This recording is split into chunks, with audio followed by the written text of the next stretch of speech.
Hello, Eric Rainwater here. I'm recording inside today because it is just a bit too cold to sit outside, and I'm not in a place where I can smoke my pipe.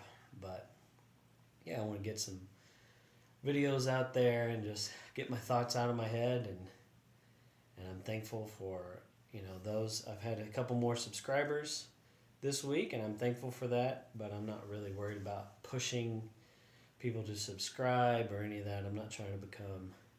My goal is not really to become famous.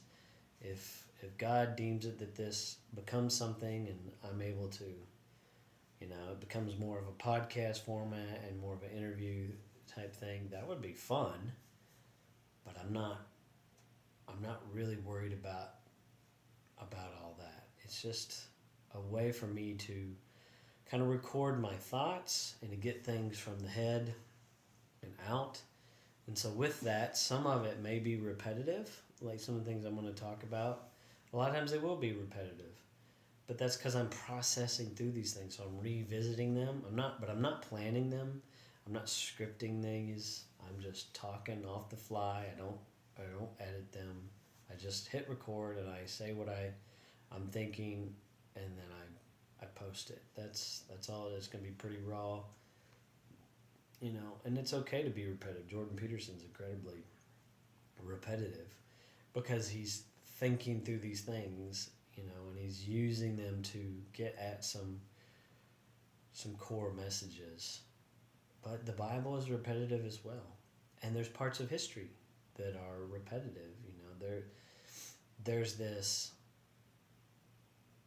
Some people like to say history is this linear thing, like you can't go back and repeat it, right? But obviously, there is a repetitive nature. There's a cyclical nature to history, and a lot of times in the East they talk about that, and they're so cyclical that they got into a philosophy that that's all there is this cyclical nature.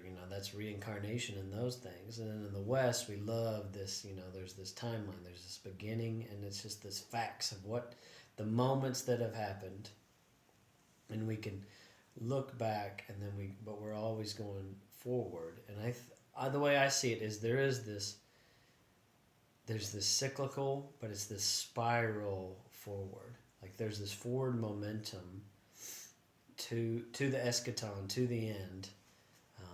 But there are patterns that repeat, and there's some reasons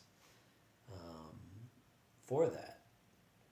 And I think part of the reason is so there's because there's three voices always going on. Really, I would call them four for ourselves. There's God's idea, so that's the main voice. That's the true drive. Like that's what's pushing history forward. There's the enemy, and what the enemy does, and how he's trying to influence culture and history. There is the culture itself. There's mankind. There's what people do, right? And then there's always an individual component of what, on a small scale, a microcosm of what we do, and it's all like there's a fractal nature to that. And the reality is, the way I see history is like God's always doing something, and he tells his friends, the prophets, he tells some people what he's doing. He gives some people insight in one way or the other. And whenever God does something, or he's doing something current, he's speaking a certain message, what's going to happen is you're going to have the enemy use that and lie about it and pervert it. So anytime in history, I think God is doing a thing, and then there's this version that's really loud and in your face sometimes, that it's the enemy's perversion of it. But because he's not creative, he's the enemy, and the enemies, they pervert these things. And then the enemy, God is influencing mankind through his church and just other people even. God can use anybody he wants. If he can use a donkey, then he can use Jordan Peterson. You know, that doesn't say much really for Jordan Peterson, and I think he would agree. Like, don't think too highly of what he says, but be glad that I think God's using him and he's saying something. But then at the same time, that's what's going on in each individual, right? And it's our own thoughts are wrestling through in the midst of that struggle that's all the way up to the cosmic level. We're going through all those things, and we're being confronted with all these different things. And there's this, there is a cultural zeitgeist there's what God's doing and what the enemy's doing. And the thing is, it's not dualistic. It's not, and when I say dualistic, what I mean is it's not evenly matched. Right? Even though sometimes evil seems so strong and we think that there's this equal power struggle in the heavens going on, it's not. It's not that at all. The enemy is just a piece on the board, and God uses it. But from our perspective, we feel it, right? Because we're made lower than the angels. But here's the thing. The angels are vastly lower than God. And the devil and the enemy are of those angels. And because of their rebellion, they're not even the closest angels to the throne. And so, though in one sense they seem to be over us, it's those roles are switching. And it's out of fear of that role switching, of humanity no longer being a little lower than the angels. What does Paul say? Do you not know that you will judge angels? And so we're in the midst of this conflict. And the conflict is really the enemy and us, and not God's not really the one in conflict. God's the one that's steering the whole thing, and he's already confronted. He's already won the battle. But each day, each moment, right, we're working these things out, and we're doing them ourselves. And sometimes that manifests, and I'm getting to my point, sometimes those inner conflicts that are personal, they begin to grow to a point where they manifest in the culture on a broader level. And I want to look at something in history, and part of this is because I think sometimes when we read history, when we think of the story of history, we receive it different, and there might be reasons for that. And so I'm going to bring up a lot of questions that I don't have answers to, and I think I've somewhat talked about it, but we'll start with one thing, and then I'll just see where my mind goes from there. Because something I've thought about from time to time, that it's a question. I don't have the answers. I don't claim to be an expert. And I don't even, because I'm trying to study other things a lot of the times, it is something on the back burner that I've not yet felt necessary to do like a deep study on to really nail down what I think. Partly because I don't know if I'm supposed to, and I'm not leading any kind of nation to the point where I need to answer the question. But maybe if I wrestle through it, for a few people whoever I have influence over, I will be able to give them enough of an answer that gives them some kind of peace. So with that,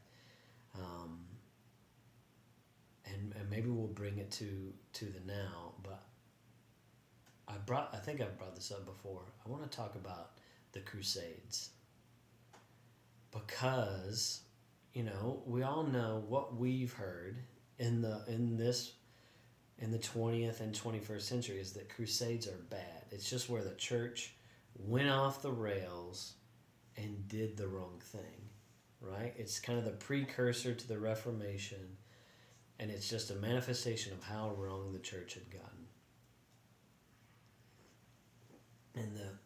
And the way we hear the narrative of the Crusades is that the the church had gotten into all kinds of wrong eschatology and theology, and it got to the point where they were doing the wrong thing, and they went over and picked on the poor Muslims and stole their land and stuff, and they just stirred up violence. They were trying to convert by the sword, kind of deal.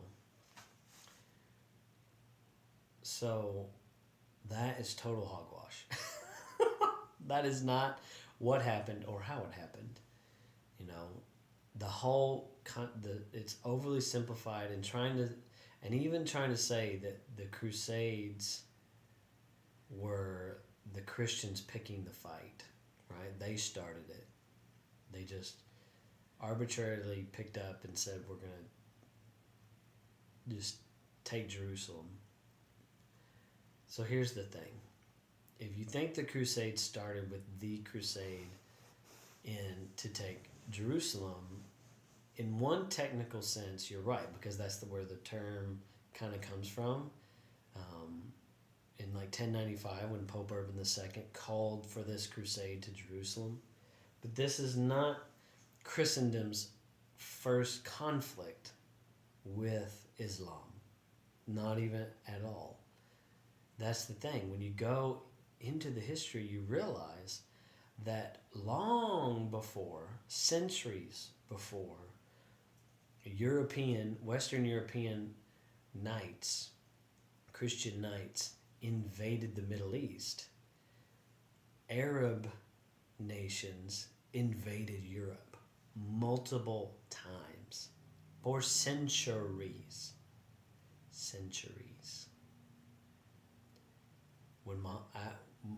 Under Muhammad, they began to go on a conquest of the Middle East and Northern Africa and began to push into Europe long before the Crusades.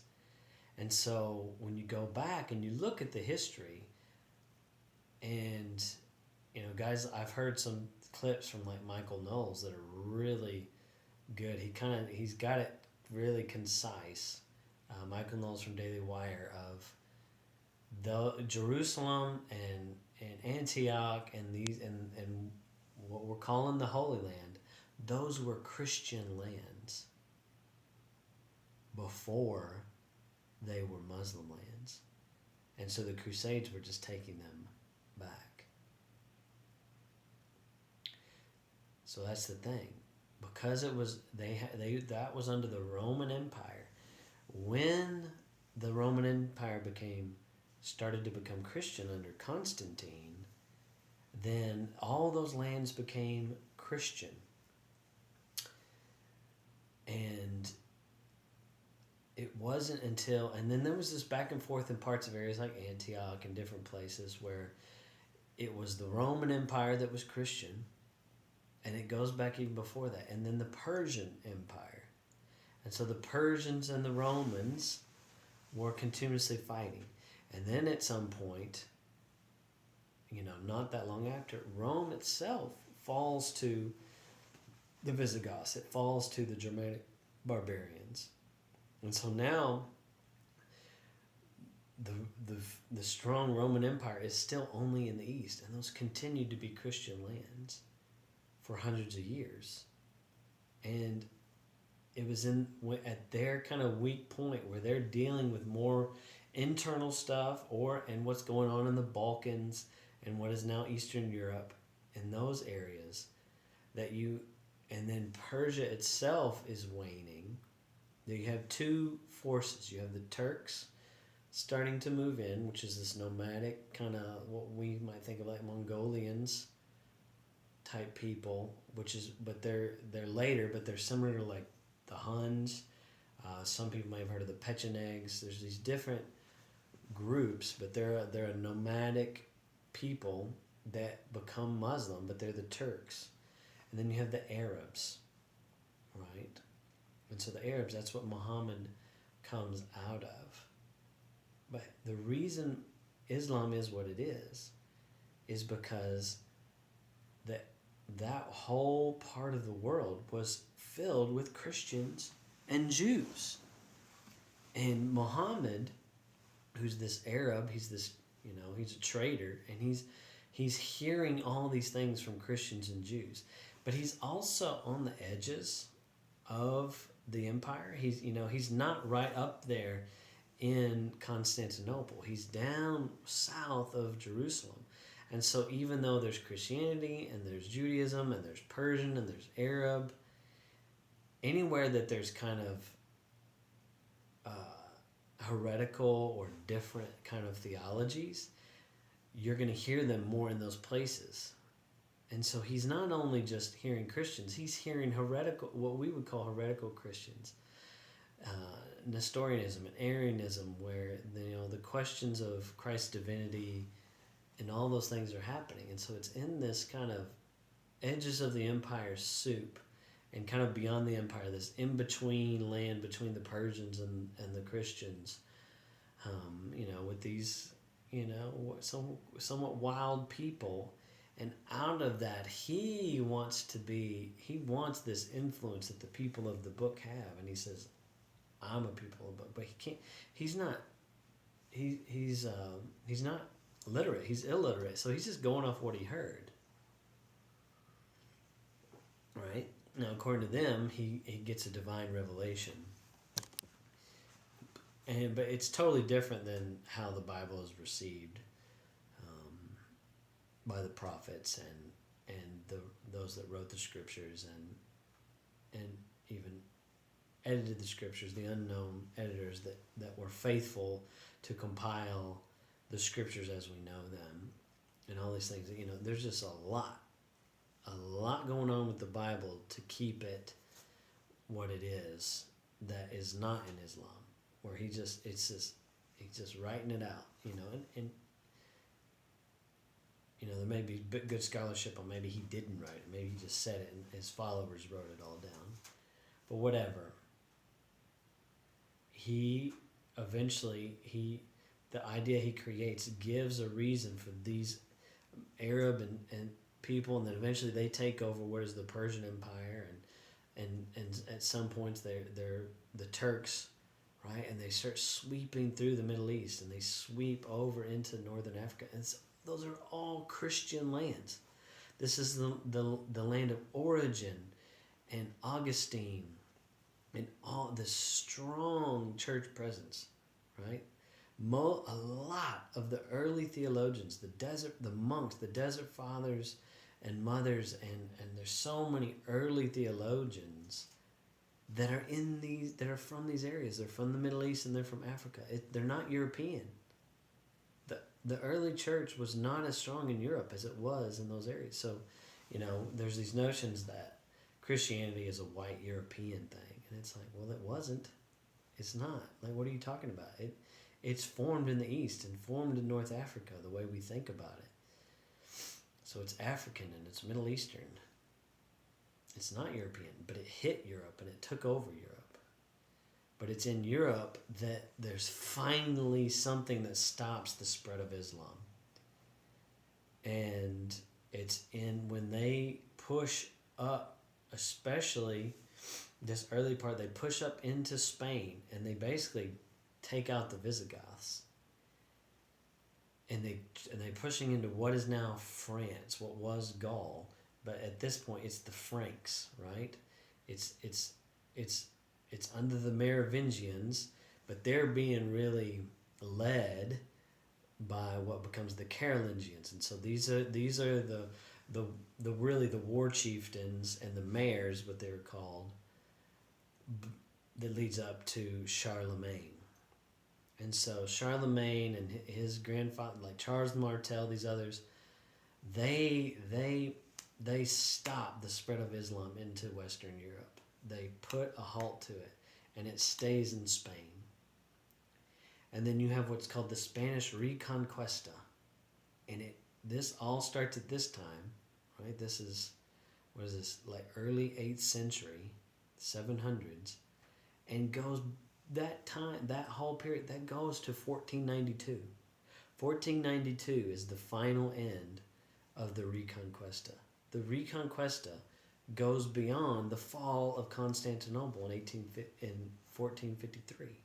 So they're still fighting what was being called crusades and crusaders in Spain for that amount of time.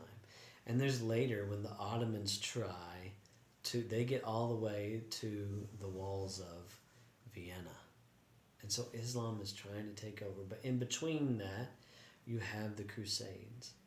And so the Muslims and the Turk, like they have the Arabs and the Turks, they have totally taken over Jerusalem and these places that were in Christian hands for hundreds of years. And in the midst of that, they're threatening to come into Constantinople. And so Constantinople sues for peace from the West. They ask the Pope for help. Now, granted, they're already divided theologically. There's already the great schism between the East and the West. So there's already bad blood on the church level between the East and the West. These are still a simplified version of this. But it's, and you could argue that they saw, some of these guys saw the opportunity to get wealth that they didn't have. I'm sure some of that happened. And I'm not excusing the Crusades or saying it was the right way to go about anything. I'm not saying that it's the best Christian way. But it didn't come out of nowhere. And the hard question, here's the hard question. I'm doing all this. The question is, what does it mean to be Christian once the authority, the power of the sword is in the hands of a Christian? Right? Because the first centuries, the church was under the Roman Empire, was really where it was growing. It was sometimes outside the empire, but it's under the Roman Empire. And Paul says you need to obey these authorities. Well, these authorities are sparing them. They're persecuting them. They're martyring them. Right? The under Diocletian, like martyrdom became the way because they were trying to wipe out Christianity. And for me, I'm not saying that everything Constantine did or said was of God, but through Constantine, God seems to now bring mercy. But now you have Christian emperors, and so they have the authority that Paul talks about in Romans 13, and Peter talks about. But now they're Christian. So how do they do that? And so that's the question. What does it mean to rule a nation and nations, yet be a Christian? When you have the authority to judge on earth, right? There's really, even in the Bible, you have a God-given authority to decide matters, right? And it's the same struggle that's in the Old Testament, right? What does it mean for David's a man after God's own heart, but he's also a man of blood, and he's not allowed to do certain things because he has to confront Israel's enemies. And then Solomon, the next guy, he's the only guy of the kings that has any kind of peace through his reign. But then he goes astray, and the time of peace is over. And then it's just all conflict from there. But Solomon says it well in Ecclesiastes. That's the question. There's a time for peace and a time for war. But if good Christians can't, if they have to be pacifists, if we're saying that that's the new covenant and that we've got to be like, and what it means to be like Christ is to lay down our lives and be martyred. I mean, you see that clearly. But what does it mean when you're a nation, when you are in charge of the army, right? And you have other nations that want to do damage, they want to make war. What do you do with that? Were we wrong to confront Hitler and to fight in World War II if we're all supposed to be pacifists? Were we wrong? Right? We may totally think that the Crusades was the wrong way to go about it, but was it wrong to confront Hitler? Was it wrong to even be in a Cold War with Russia and stand against the evils they were doing. Now, at the same time, does that excuse some of the things America did during the Cold War to stop communism? Right? Is all fair in love and war? I don't know. These are things I'm wrestling with. These are questions I have. And the reason I'm thinking about them is because, well, even by the time this comes out, World War III could break out. Like, the elements are there. And they've been growing, right? You have these globalists that are pushing this certain agenda, but it's creating weak leadership in the West, and it's opening up things for Russia and China and North Korea and other little pockets in Iran and other players to do wicked things. And are we going to have a conflict to resolve these things? Is there going to be a global conflict? It's entirely possible. And what's a Christian to do? Well, the only thing I've come down to is I don't have the answer for you. But what I can say is it's okay to wrestle through it. It's okay to have these questions. It's okay to